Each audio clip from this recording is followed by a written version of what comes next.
confident you'll when you arrive at the test center.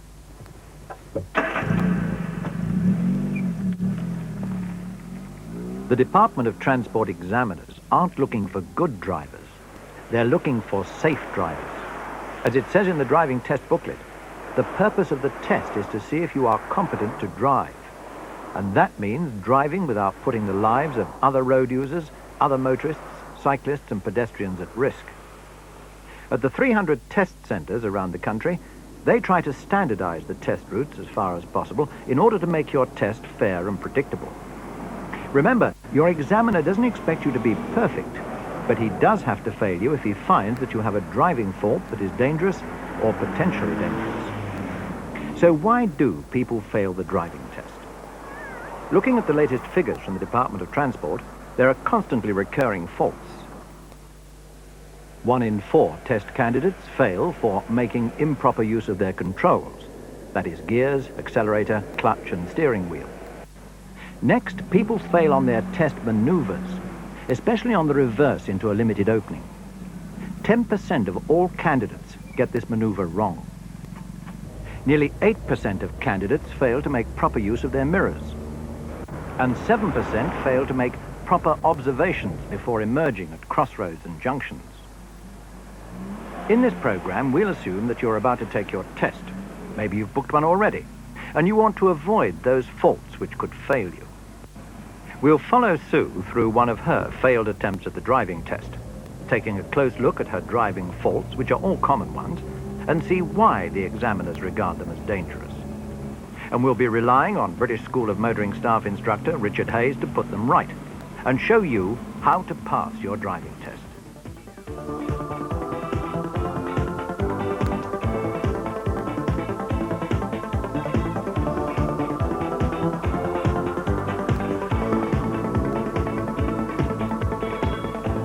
At the start of the test, on leaving the test centre, the examiner will check your eyesight by asking you to read a car number plate 75 feet away or thereabouts. You mean the Volkswagen? Yes.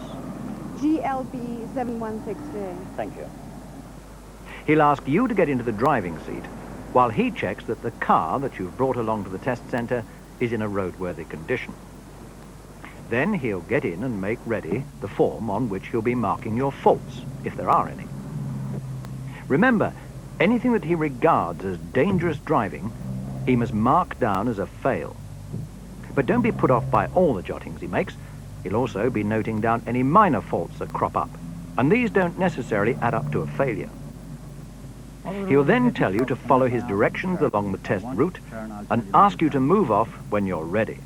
Drive off, please. Even when you move off, there are vital points the examiner will be looking out for. The precautions before starting the engine, checking the mirror, and making all the necessary observations, including checking your blind spot.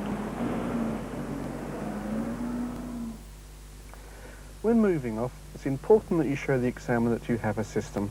This will give them a lot more confidence in your driving. For instance, before we start the engine, make sure the handbrake is applied and the gear levers are neutral. Then we can start the engine. Once you're satisfied that everything with the engine is okay, we can get the car prepared. Clutch down, select first gear, set the gas, and if you're on level ground, of course, you can release the handbrake. Now come the observations. We check the mirror, turn around and look over our shoulder at the blind spot. There's a car coming, so we'll let him pass. He's gone, so I'll check the blind spot again. Seems to be clear. The road ahead in the mirror, and I'll decide to indicate up to the right. I'm sure it's safe, so I'll slowly move off down the road, nice and gently. You'll find you have to move off from a stationary position at least half a dozen times on the test. The examiner will expect you to get it right at the beginning and every time. After moving off, the examiner will be looking out for your use of the controls. He'll want to see that you can drive the car competently and smoothly, and he'll be quick to note down any improper use, such as banging down on the brake, crossing your hands on the steering wheel, bringing the clutch up too fast, driving too fast in a low gear and unnecessarily revving the engine. Now you must show the examiner that you can make proper use of all the controls. Steering, accelerator, brake, gears, clutch, all that sort of thing. For instance, with the brake, When you use it gently and progressively. Don't slam it down. If you do that, you'll have a horrible rough ride. The steering, we've got a nice bend here. Great big movements, both hands, push and pull all the way around. And then return the steering. Don't let it come back by itself. When you accelerate, nice and gentle acceleration. Again, the brake, nice and progressively. Gentle braking. Round we go again. Of course, you must make sure that you're in the correct gear for all of this. There's no point being in too high gear or too lower gear. And again, we're going to go around this bend nice and gently. And at the end of the road, there's a junction. Now at the crossroads, I'm going to go straight ahead, but I must prove to the examiner that I can do this smoothly and coordinate both my hands and my feet. So when I stop the car, nice and gently without a jolt. I then prepare the car again. Observations have got to be right, left, ahead, absolutely everywhere. Once I'm sure that it's safe, I slowly move off without a jerk, gentle acceleration, and as soon as we can, we get up to authentic road speeds. The importance of getting your controls in order cannot be overemphasized. Remember, the most frequent fault recorded among test candidates is improper use of the gears, accelerator, brake, and steering wheel.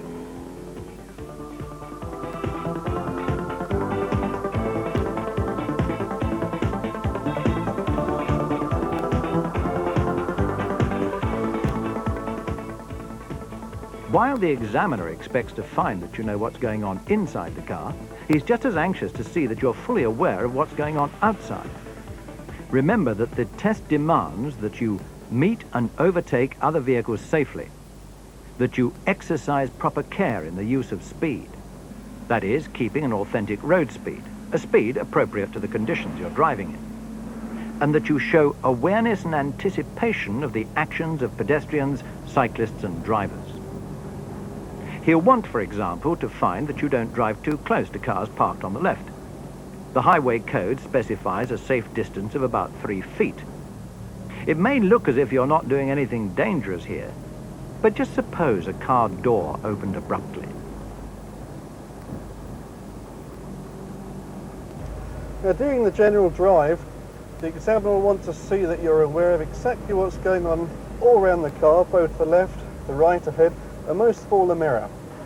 Now the further down the road you can see, and the earlier you can take action, the easier it's going to make your life. Now for instance, we're driving up a very busy road here. The traffic's not moving very quickly at all. We can possibly put this down to parked vehicles delivering goods, even pedestrians walking across the road. We must leave a gap between us and the car in front in order so we can see round them. Another nice way of looking round the cars is to look in the shop windows and we can see when they're moving off. We can see the reflection.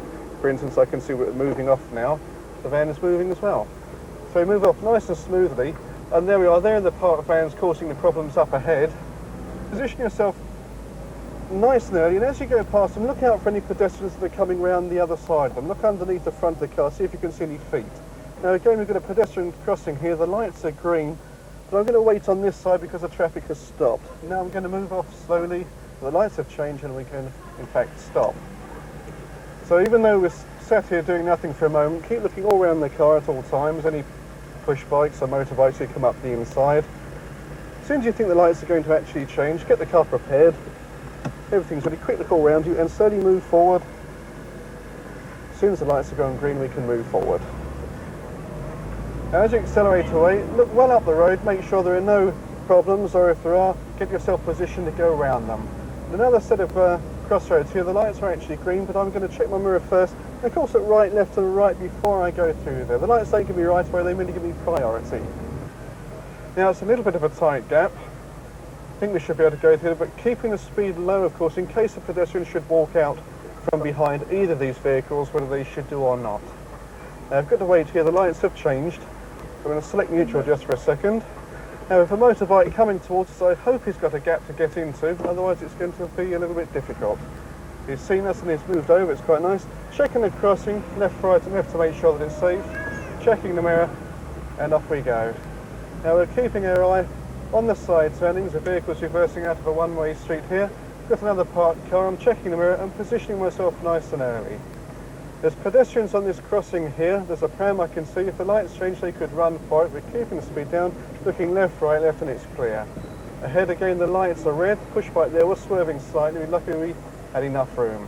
There's a dog on the pavement there. He's under control now. The one problem we've got here besides the traffic lights is the child on the push bike. He's wobbling all over the road, and what with the dog and the pedestrians, we've got to be very careful. Now as you can see here, the lights are green, but the bus is blocking our way. You mustn't, under any circumstances, get impatient here. You get impatient, the examiner will see the fact that you're impatient, and of course this could work against you. Now we can't move at all here. The cyclist has come off the road. Obviously some people behind us do get impatient. Don't let them harass you in any way whatsoever. Now we're moving away from here. So we've got the green lights, but I'm still going to look right, left and right again. Just make sure nobody's jumping the traffic lights. Once I'm sure it's safe, I check the mirror and accelerate away nice and gently, keeping the car smooth, but of course keeping up with normal traffic conditions. This is another thing that the examiner will be looking out for. Doesn't want any undue hesitancy. Remember always the 2 A's, awareness and anticipation. That's what makes a safe driver.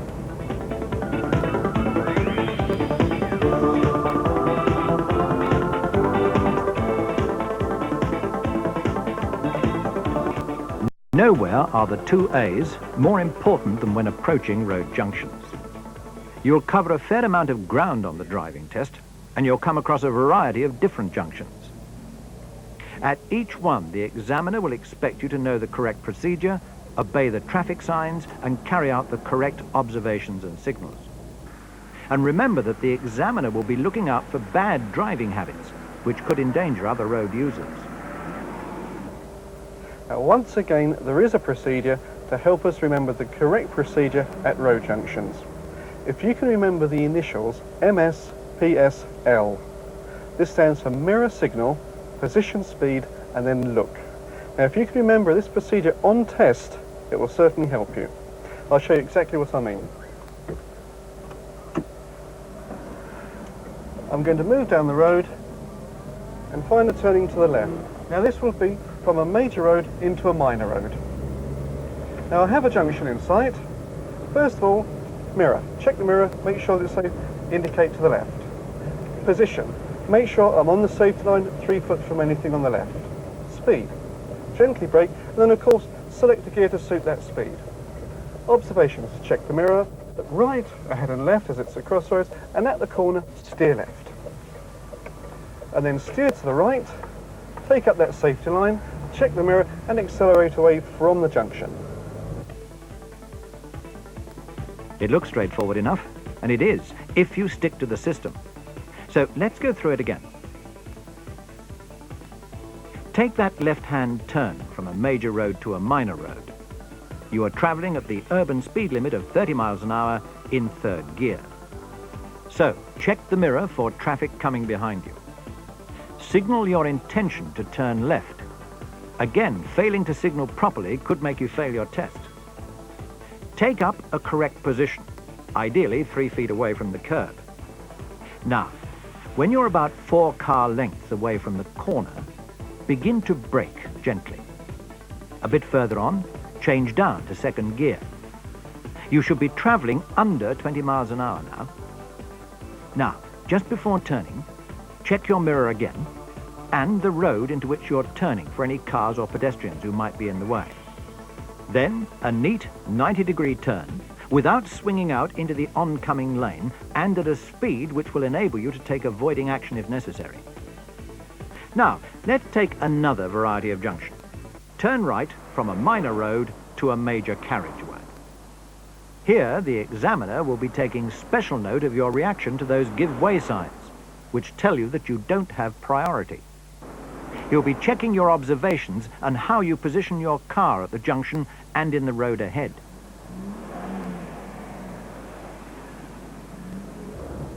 At the end of this road, I'm going to turn right. I've signalled and I'm positioned just left of centre. I can see by the white lines and the sign that it is a give-way junction going from the minor into the major road. Now on the test, you'll get no extra points from the examiner for stopping each time at a give-way junction. If you can see right, left and right and see that it's clear, you may proceed. And of course we move to the crown of the road and then steer to the right. Steer left to the safety line, check the mirror and then accelerate up into 2nd gear. Checking the mirror further and accelerate into third gear. The rule is simple. Stop if traffic is crossing your path on the road ahead, and go ahead if the way is clear. But how well can you see the road ahead? You must be aware of your so-called zones of vision. Stop before the give-way markings on the road. Now check. Are there cars parked on the left? Is there a tree on the right? Either obstruction could conceal fast-moving traffic on the road ahead. If in doubt, stop. That's what the give-way signs mean. If, on the other hand, your zone of vision is unobstructed and you can see the way ahead is clear, go ahead without stopping. Remember, you can fail for what the test calls undue hesitation. Sensible observations are a vital part of the junction procedure. Remember, failing to observe properly before emerging at junctions is one of the most frequent faults recorded on the test. Finally, the most complicated and unnerving of junctions, the roundabout. There's a good chance you'll come across one of these on your test route, and the examiner will expect you to follow the roundabout signalling code and the special lane discipline. It'll count against you if you fail to make any signals at all, or if you take up the wrong lane position for your exit and so confuse other drivers. When approaching roundabouts, the examiner will be looking for correct positioning and correct indications. Now, the roundabout ahead, I'm going to turn right. I check my mirror and position myself, and then I adjust my road speed. Now remember, when approaching a roundabout, we must give way to traffic coming from our right, unless the road markings dictate otherwise. Although we're looking for traffic from our right, always be aware of traffic ahead in case they stop. Now it's clear, I'm entering the roundabout indicating to the right.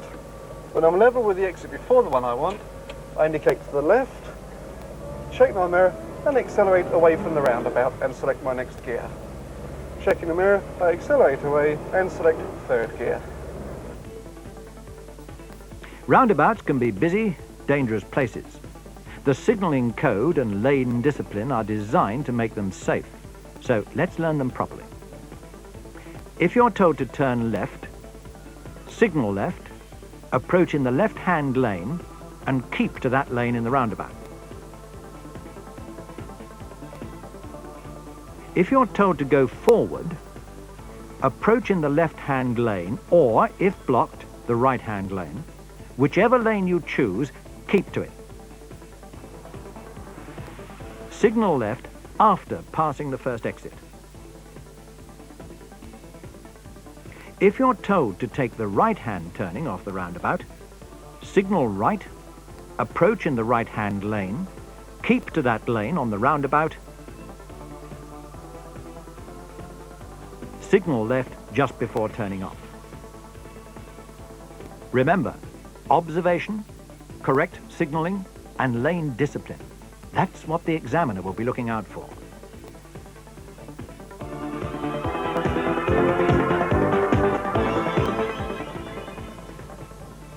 A significant part of the test is spent on the maneuvers, the emergency stop, the reverse into a limited opening, and the turn in the road. They're all useful because they crop up in everyday driving. But the test maneuvers are also designed to demand a combination of driving and observation skills which will prove to the examiner that the candidate is in complete control of his or her car. Perhaps because there is so much to remember, the learner driver often finds the maneuvers the most difficult part. But once learned, the maneuvers should be that part of the test which the test candidate can face with the least anxiety. After all, they are the most predictable part of the test.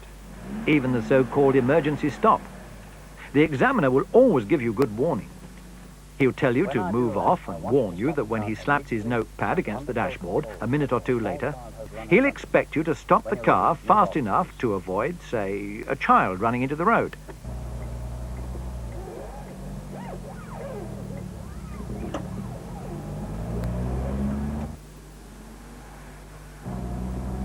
But not so violently that you lose control.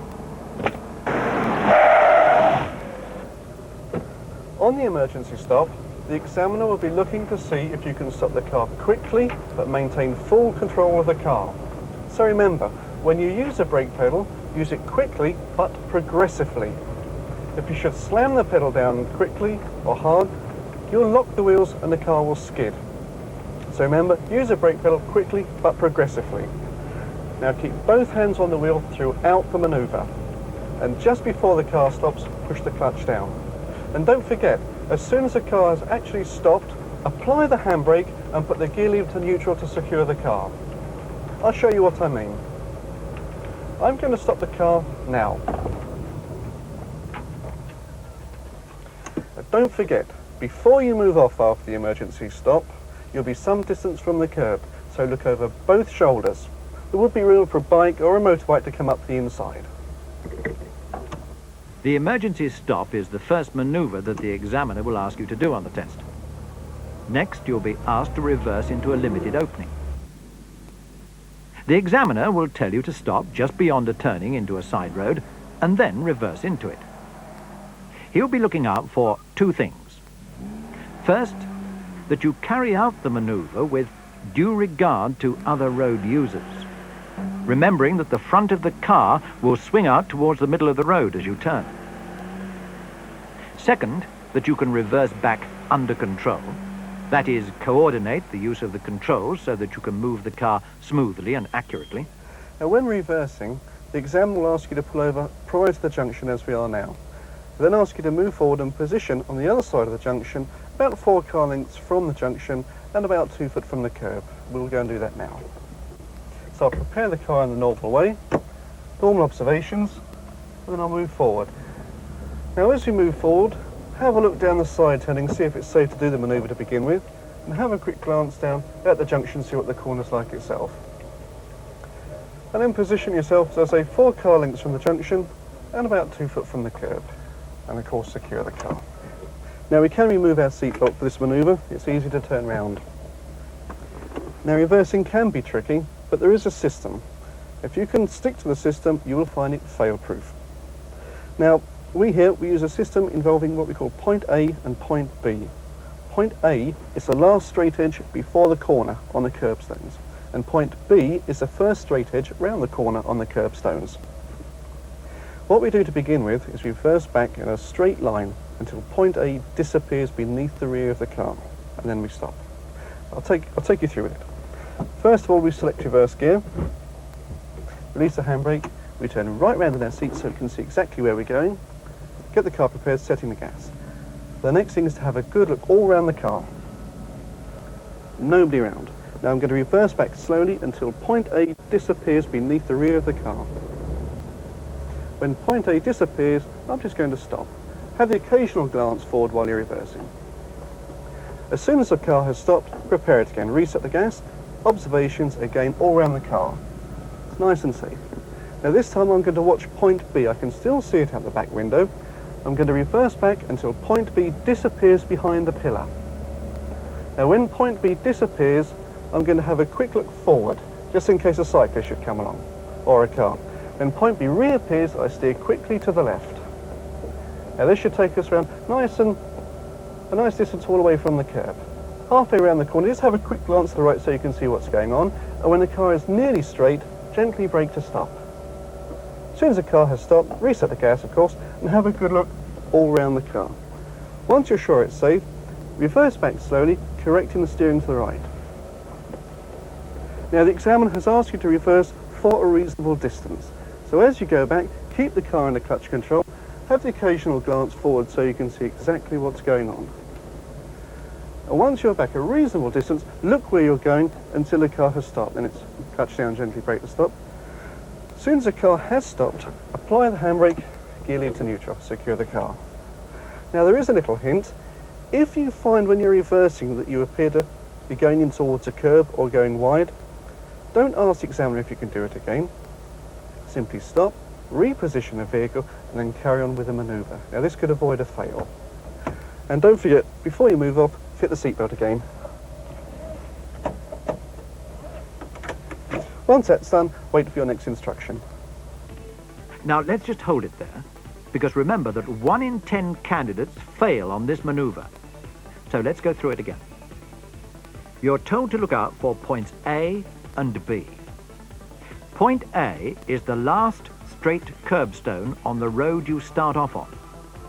Point B is the first straight curbstone in the road you're reversing into. The secret is to reverse slowly.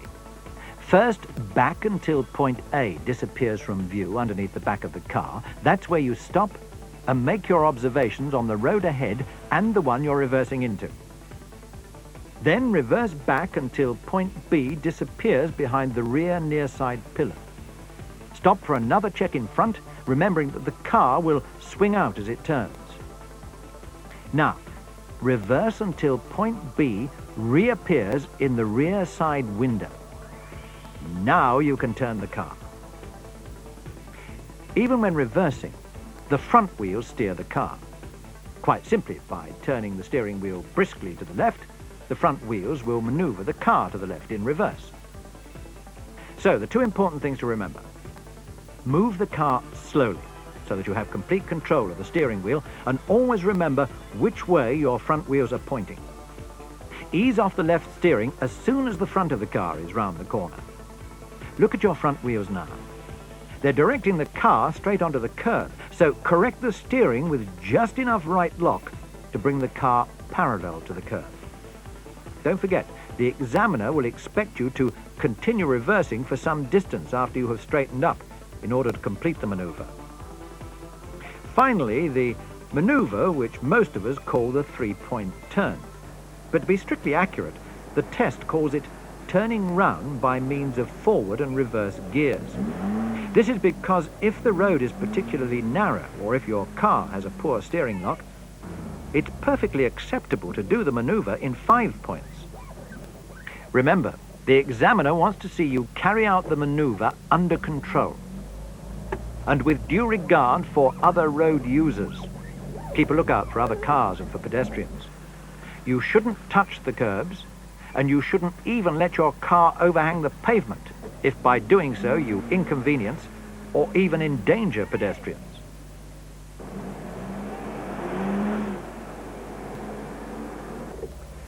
Now in this manoeuvre, the examiner will be looking for 3 points: proper control, proper observation and reasonable accuracy.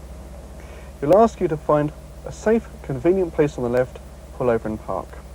Now make sure there are no trees or lampposts anywhere on the curb where you're going to do the manoeuvre.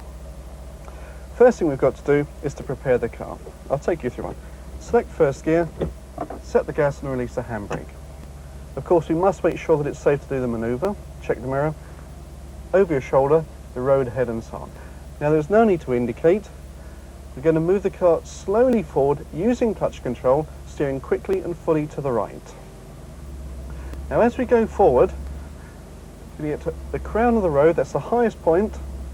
Once we're on the crown, we put the clutch down and steer left.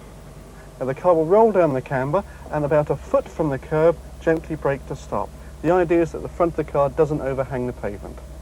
Apply the handbrake, and now because of the camber, we've got to do a hill start in reverse.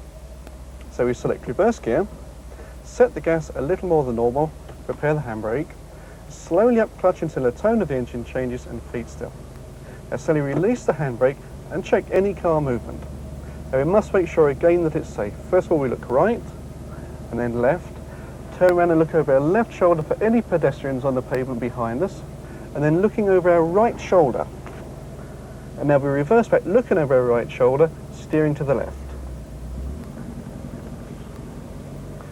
Again over the crown, put the clutch down, steer to the right, and a foot from the curb, gently brake to stop. Again, apply the handbrake. Now it's most important that we don't have the overhang just in case the pedestrian should walk behind us. This is why we must look over our shoulder all the time when we're reversing. So now we're going to make the last move. Select first gear, set the gas a little more than normal, and just like the hill start we did, only we're in first gear this time. Now before we move, we look right, left, and then right again just to make sure that it's safe, and slowly move forward, steering to the right. And of course we then want to steer left to a parking position on the left-hand side of the road, and then gently brake to stop.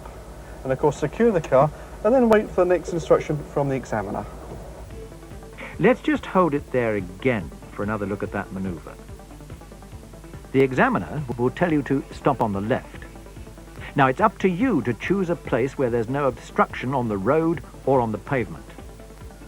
After checking that all's clear, go slowly forward in first gear, turning your steering wheel briskly to the right. Try to get your car at right angles across the road. When the car is about 3 feet from the curb, keep moving slowly, but change the lock by turning the steering wheel briskly to the left. As the front wheel gets near the curb, stop the car with your foot brake and apply the handbrake. Then select reverse gear for the second point of the turn. Once again, make sure the way is clear. Reverse slowly across the road, turning the steering wheel farther to the left as you go. Then, as you near the curb, turn the steering wheel briskly to the right so that when you stop, you'll be on the right-hand lock ready for the third point of the turn. Stop the car with a foot brake, put on the handbrake, and select first gear. Make sure the road is clear again. Drive forward and straighten up on the left of the road. Once again, it's a system. Once learned and understood, it's straightforward. But still, nearly 7% of test candidates get it wrong.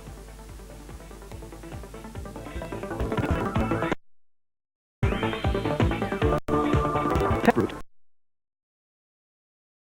would take about 25 minutes to complete, ending up outside the test center again. But it's not over yet. The test demands that you must obey the rules of the highway code as you drive, and the examiner will question you about it at the end. The examiner will almost certainly ask you 1 or 2 questions relating to incidents where you might have shown hesitancy or committed a minor fault on the test route. For example, what does an amber light mean? What do the zigzag lines leading up to a pedestrian crossing mean? We won't be giving you the answers here. Try them for yourself. If you don't know the answers, they're in the highway code. The examiner will often ask you questions about aspects of driving included in the highway code, but not necessarily part of a learner driver's experience. For example, questions on night driving, parking restrictions, and motorway procedures. Which is the overtaking lane on a motorway? What do the countdown signs mean? What do 2 yellow stripes on a curbstone signify? Finally, there'll be a short quiz on road signs. The examiner will show you pictures of the signs and ask you what they mean. What is the meaning of that road sign? Traffic merges from the right. Thank you. That one there? Ahead only. Only. One-way traffic. Thank you. I'm sorry that you haven't passed. Even though the candidate may get all the highway code questions right, the examiner has to take into account every section of the driving test when determining a pass or a failure. Well, I deserved to fail the way I drove on that test drive, but I did pass my driving test in the end, on the 5th attempt. It was while working with the British School of Motoring on this program. So let's hope it does the same for you. Good luck.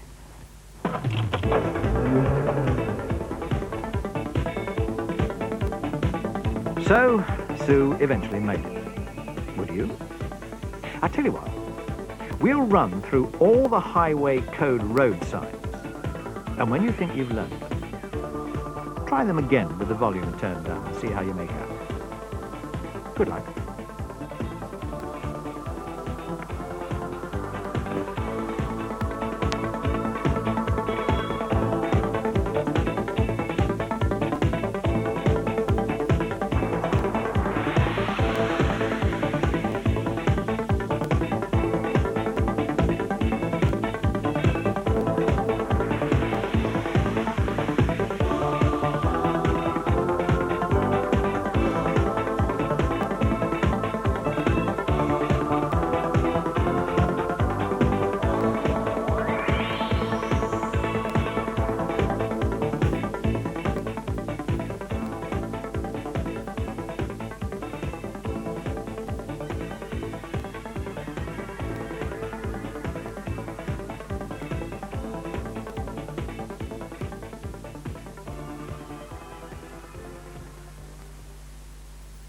Signs giving orders.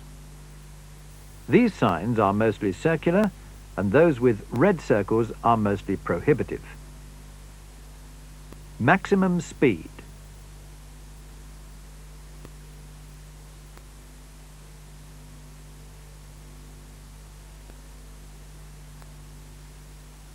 National speed limit applies.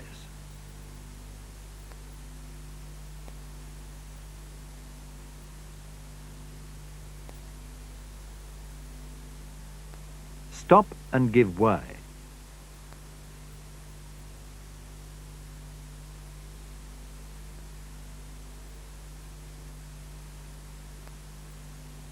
Give way to traffic on major road.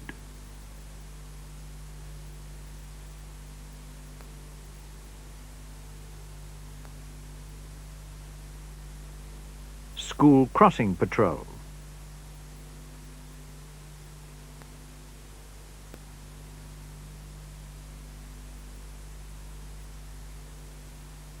No entry for vehicular traffic.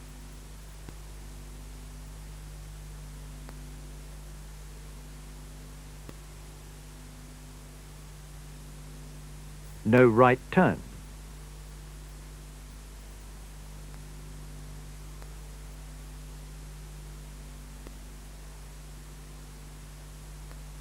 No left turn.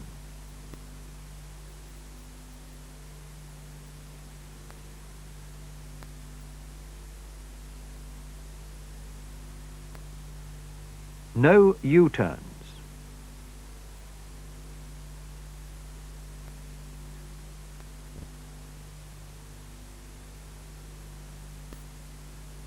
No overtaking.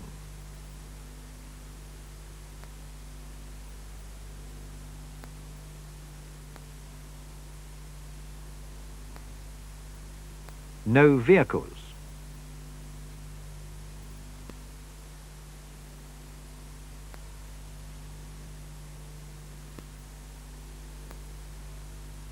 No motor vehicles.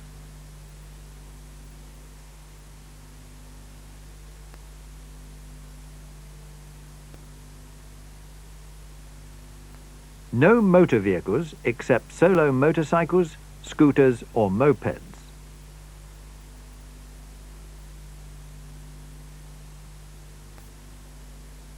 Manually operated temporary stop sign.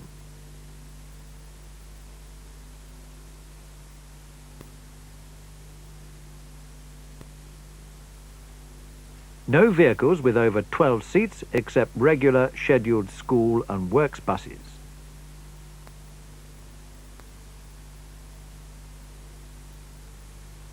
No cycling.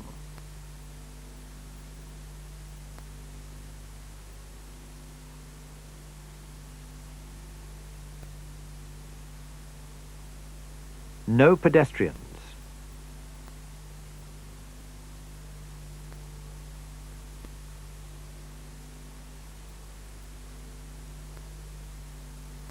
No goods vehicles over unladen weight shown. Unladen weight limit.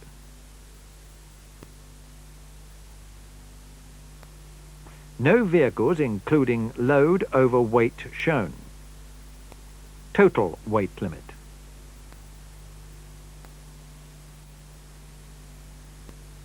Axle weight limit.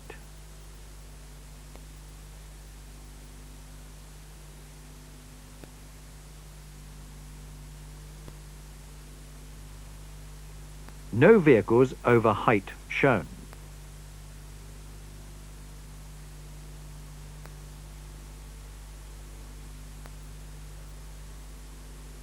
No vehicle or combination of vehicles over length shown.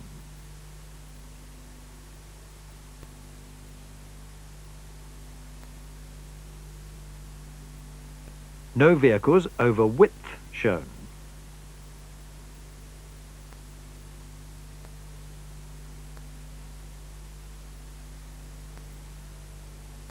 No stopping. Clear way.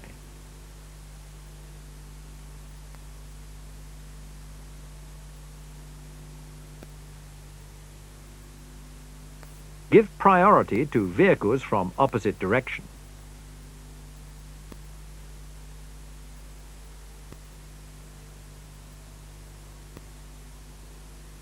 Signs with blue circles but no red border are mostly compulsory. Ahead only.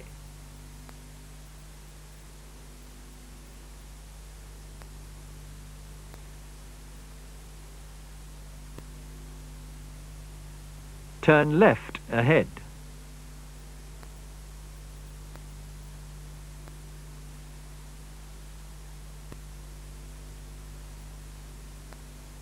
Turn right ahead.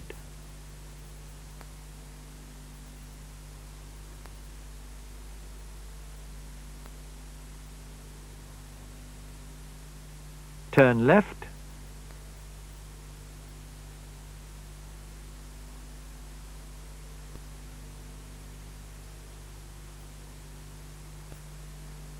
Turn right.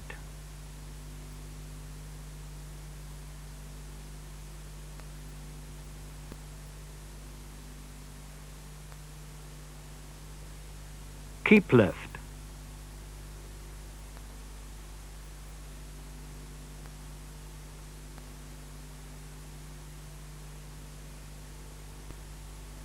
Keep right.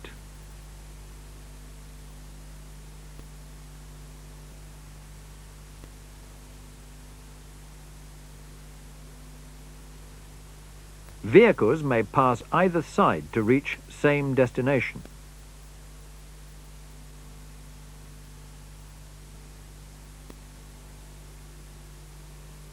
Route to be used by pedal cyclists only.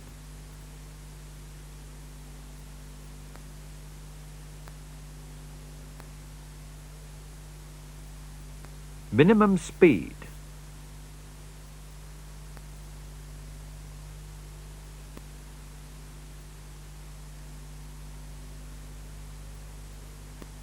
End of minimum speed.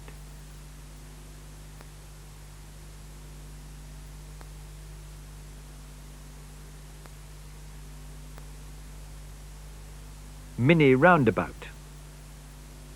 Roundabout circulation, give way to vehicles from the immediate right.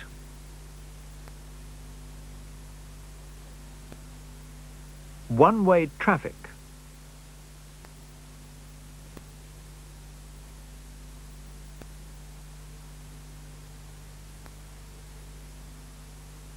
With flow bus lane.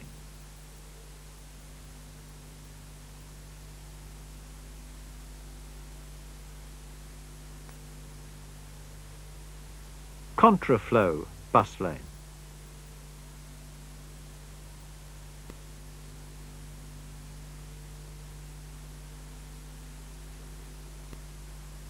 Warning signs, mostly triangular.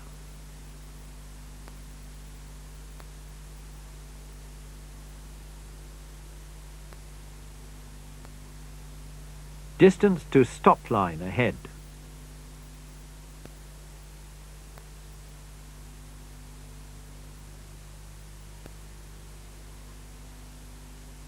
Crossroads.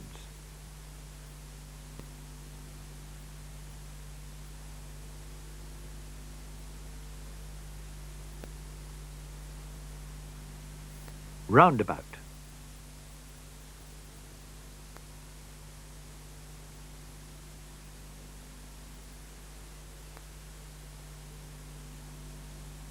T-junction.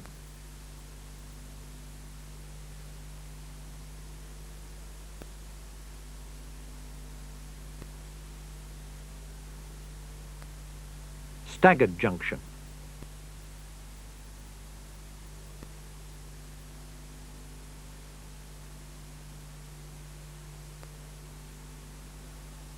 Distance to give way line ahead.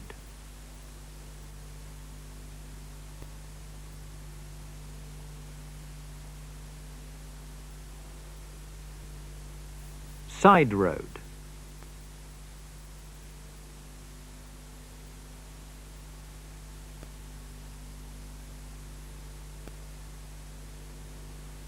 Plate below some signs.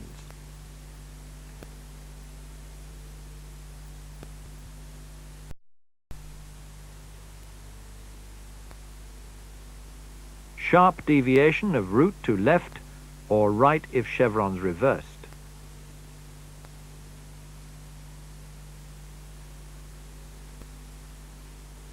Bend to right or left if symbol is reversed.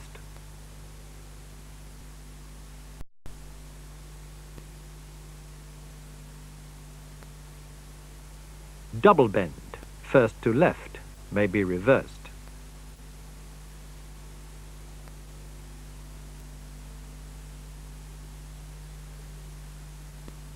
Slippery road.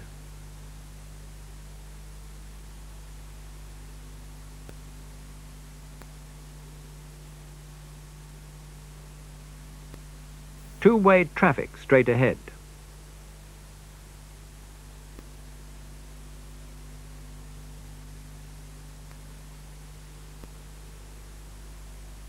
Two-way traffic crosses one-way road.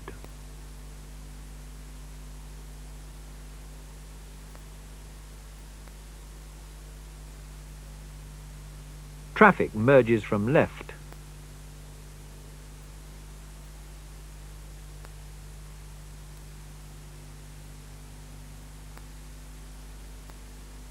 Traffic merges from right.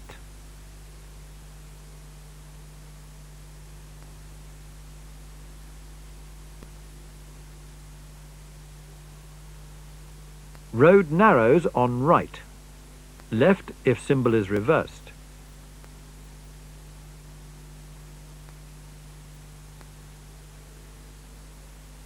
Road narrows on both sides.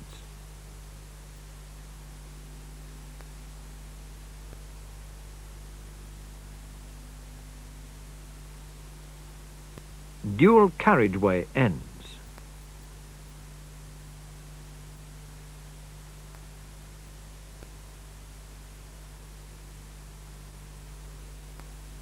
Steep hill downwards.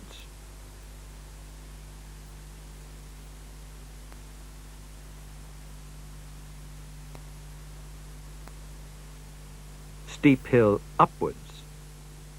Gradients may be shown as a ratio, that is 20% or 1 in 5. Children going to or from school.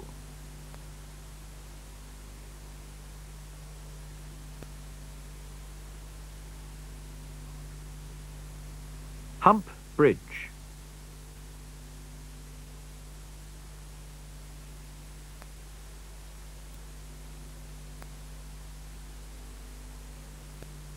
Uneven road.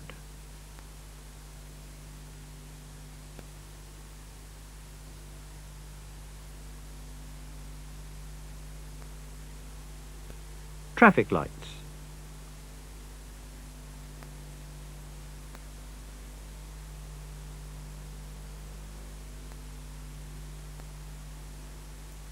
Pedestrian crossing.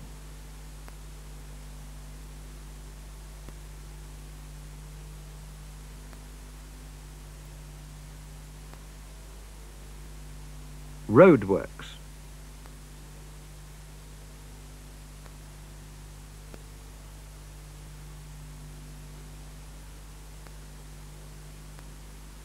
Change to opposite carriageway. May be reversed.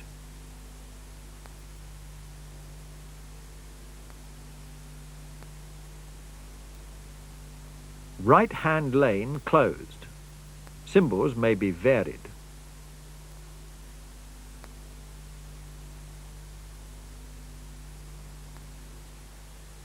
Loose chippings.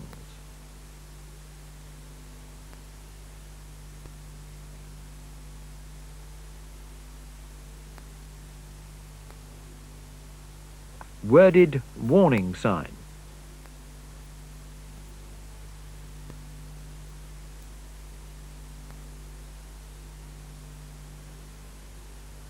Level crossing with barrier or gate ahead.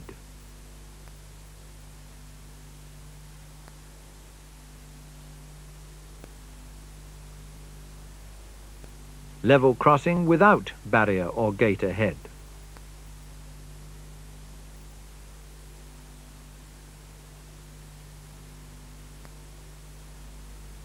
Location of level crossing without barrier or gate.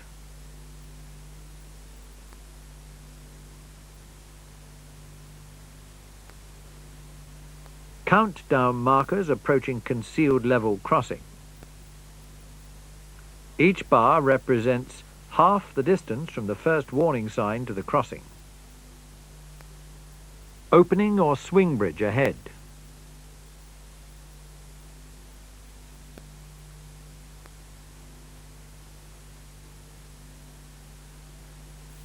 Quayside or riverbank.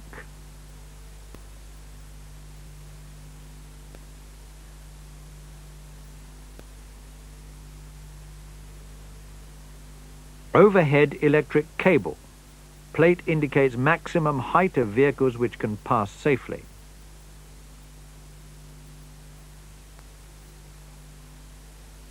Cattle.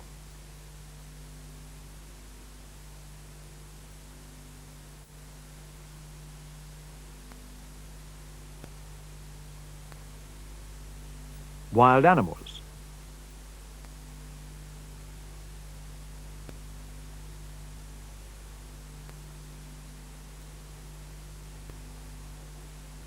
Wild horses or ponies.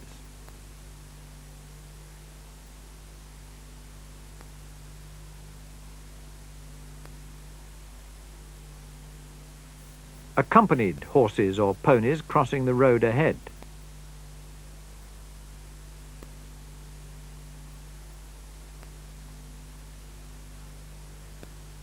Other danger. Plate indicates nature of danger.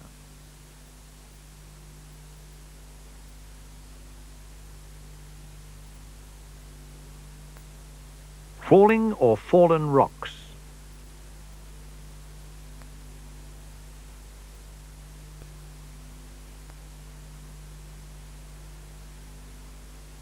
Low-flying aircraft or sudden aircraft noise.